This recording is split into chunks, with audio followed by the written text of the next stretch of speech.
In this video, I'm going to talk about the 3 things I wish I knew before I started arbitrage betting 5 months ago. And this is as someone who's made over $25,000 in those 5 months. If I did these 3 things differently, I could have made at least $30,000 plus in that same 5 months. So make sure you stick around for the entire video, especially tip number 3, which is something people don't think about till it's typically too late. So number 1 is book management. What I mean by this is a lot of people want to open a million books at the beginning, but that's not actually what I would suggest doing. I would suggest opening a main big book like a DraftKings or FanDuel, and then pair that with maybe one smaller book like a BetMGM, and then go ahead and open a ProfitX and a Novig. The reason I suggest this is because when you're starting out, you're only going to be doing pre-game ARBs, which yes, they can be profitable, but if you're just ripping these 24/7, this can leave you open to be limited by some of these books. So if you open all the books possible to you and you're doing a little bit of pregame here, a little bit of pregame there, and doing it on all the books, then there are going to be much more red flags popping up across all your options.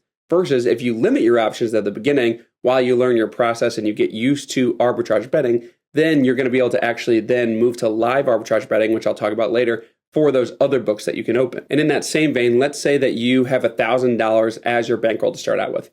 I would actually suggest only distributing about 800 of that to those 2 to 3 books in total and leaving that $200 surplus there so you can actually top off the other books if you need to. Because eventually, one day you might win all your bets on FanDuel and lose all your bets over on DraftKings, and then you're going to have $600 in FanDuel and only $150 in DraftKings maybe. So you're going to be forced to not be able to make as many plays. But if you keep that $200 surplus, then you're going to be able to add that to DraftKings or whatever book you might be using so you can get a little bit more down. Because another part of book management is not withdrawing until you absolutely have to. You don't have a choice. Because as soon as you withdraw, that is going to be one of those red flags that potentially pops up for the books, and you're going to potentially be open to limits. Now, I'm not saying it's going to happen as soon as you withdraw. I withdrew a ton at the beginning when I was getting started and didn't know about this, so it is possible, but I would avoid it as much as possible, especially on books like Bet365, BetMGM, or Hard Rock that are going to be quicker to limit you. A withdrawal is really going to open as a red flag for them. The final couple points under book management is moving from pre-game ARBs to live ARBs as quick as possible. I'm going to talk about that in a whole section coming up next, but you want to make that move as fast as possible, like I mentioned, because the way these books are actually able to track you and potentially limit you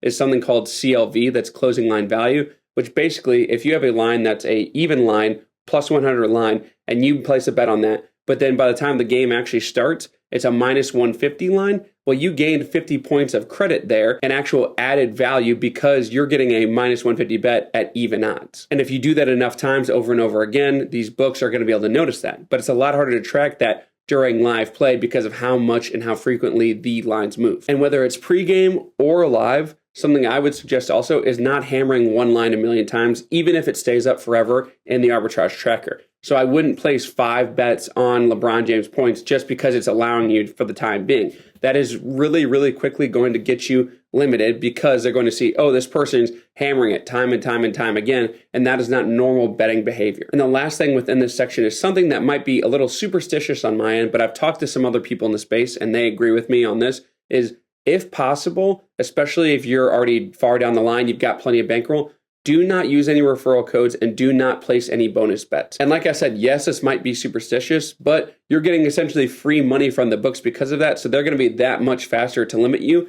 With my recent books that I've opened lately, I have not used any referrals. I've not used any of the bonus bets, even if they give them to me automatically, and I've gotten a much longer life out of them. Tip number 2, like I mentioned, is going from pregame to live arbitrage betting. Now, there's going to be a lot more money available for this because, like I said, there's so many plays and so much action going on live that these can swing so quickly where you can go from averaging maybe 2 to 3% pregame ARBs to 10 to 15% live ARBs I hit almost every single day. Also with books like FanDuel, for example, even if you're limited for pregame action, I can still get down $200+ for a single leg on live game action. So you're actually less likely to get limited on the live bets. One of the drawbacks of this is, yes, it can be a little bit more inconvenient because typically these games are happening at night, especially with NBA and NFL, right? And if you do pregame stuff, you can kind of get it done early in the day and then not have to worry about it. But you will be able to spend a lot less time. So instead of you watching the pregame arbitrage tracker all day or waiting for notifications to pop up and it kind of interrupting your day, you can now just say, hey, I'm going to spend an hour at night and I'm going to make $150 to $200.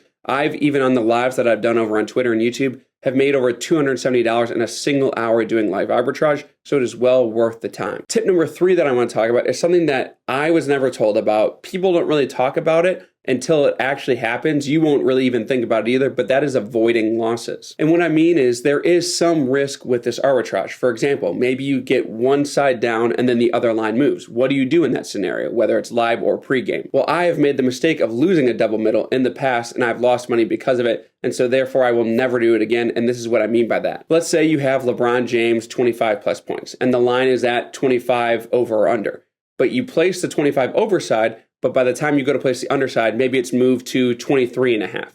So now there is some risk. If he scores exactly 24 points, you could lose both sides. What I would suggest doing in a situation like that, or anytime a line moves, is a couple things. Number 1 is look for the cash out option right away. If you have it, even if you're going to take a 10 or 20% loss, take that cash out option instead of letting it ride. Number 2 is if the line has not moved, but the odds have moved, I would go ahead and just place it for a small loss. I'd rather take a 2 to 5% loss really quickly than let it risk it. And now the line moves a ton and now I'm going to lose 50 to 60% because maybe LeBron hits a 3 or maybe LeBron gets hurt and now he's not going to come back in. What you can also do is go ahead and look at what other books are offering. And OddsJam actually just added a feature where you can now look at backup bets, as they call it, and see what other books are offering for that same exact line. And it'll tell you, hey, maybe you're going to take a 1% loss. But again, well worth it in my opinion. So these are 3 categories I wish I knew before I started doing OddsJam and arbitrage betting. If you have any questions, leave them in the comment section below and I'll make sure to answer them. Also, if you want to get started with OddsJam, the link in the description will give you a free 7-day trial. And if you use the code Clark, it'll give you 35% off your first month. Really appreciate you guys watching the video. Make sure you subscribe for more videos like this.